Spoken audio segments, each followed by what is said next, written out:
Mr. Stewart, other than Section 304, is there any other basis for enforcing the regulation? None has been identified so far. So if Section 304 is gone, there is no enforcement?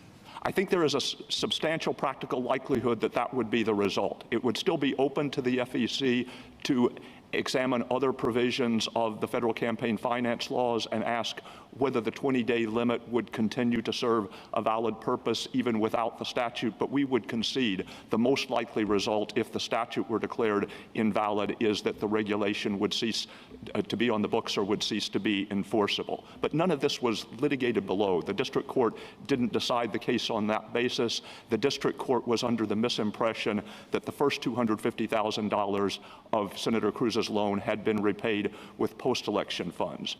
The other thing I would say is, leaving aside the point that the injury was self-inflicted, which I do want to emphasize, there was a more straightforward way that this case could have been litigated. That is, appellees could have identified the regulation as the provision of law that was causing their injury and filed suit to have the regulation set aside. And if they had done that, they could have identified as one potential ground for invalidating the regulation the allegation that the regulation rested on an invalid statute. Now, from appellee's standpoint, there would have been two disadvantages to pursuing the claim that way. First, if they had identified the regulation as the target of their challenge, they wouldn't have been able to invoke the three-judge court mechanism with a right of direct appeal to this court. And second, they have alleged in counts 3 through 5 of their complaint both constitutional and non-constitutional challenges to the regulation.